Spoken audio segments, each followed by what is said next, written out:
हरियाणा में आईपीएस अफसर वाई पूरन कुमार के सुसाइड मामले में सरकार की मुश्किलें आने वाले वक्त में और ज्यादा बढ़ने वाली हैं। दरअसल अभी तक जो राजनीतिक दल हैं, परिवार हैं, सामाजिक संस्थाएं हैं या फिर दलित समुदाय की तरफ से जो संस्थाएं हैं, वो इस मामले में सरकार से सवाल पूछ रहे हैं। लेकिन अब जो ब्यूरोक्रेसी है वो भी सरकार से सवाल पूछ रही है और खुलकर पीड़ित परिवार के समर्थन में आ गई है। हरियाणा आईएएस एसोसिएशन की तरफ से बकायदा मीटिंग की गई जिसमें 40 टॉप लेवल के ऑफिसर्स शामिल हुए। वर्चुअली मीटिंग बुलाई गई थी जिसमें कहा गया कि वो परिवार के साथ इस दुख की घड़ी में खड़े हैं और न्याय दिलाकर रहेंगे।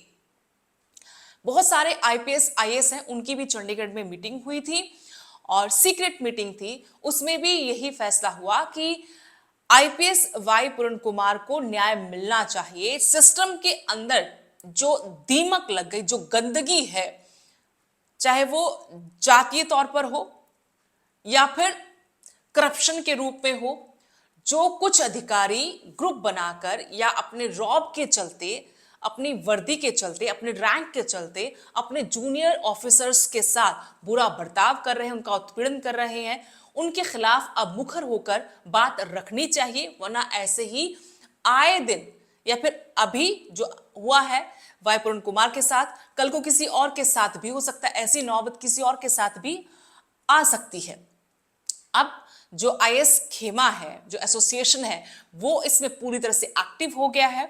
बताया जा रहा है कि 2 ग्रुप हैं ऐसे आईएएस ऑफिसर्स के, जहां अभी तक बहुत ज्यादा किसी बात को लेकर चर्चाएं नहीं होती, लेकिन जब से घटना घटी तब से ये ग्रुप्स दोनों ही एक्टिव हो गए हैं।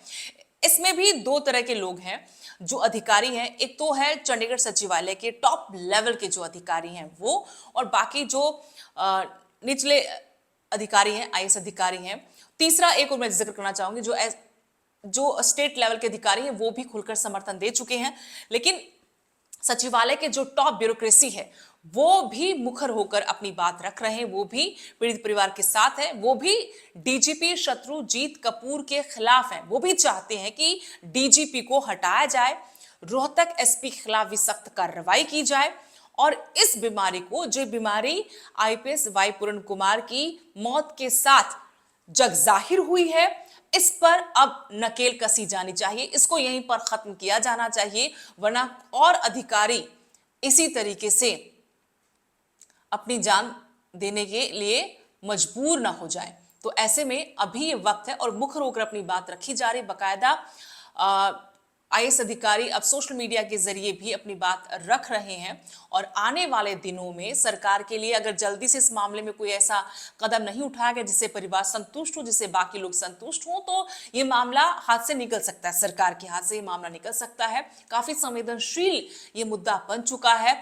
इतने बड़े रैंक के अधिकारी का यूं जाना, अपनी जिंदगी खत्म करना, सुसाइड नोट में 15 बड़े अधिकारियों के नाम लेना, उन पर गंभीर आरोप लगाना कि कैसे उन्हें प्रताड़ित किया जा रहा था, मानसिक रूप से उनके साथ गाली गलौज होता था।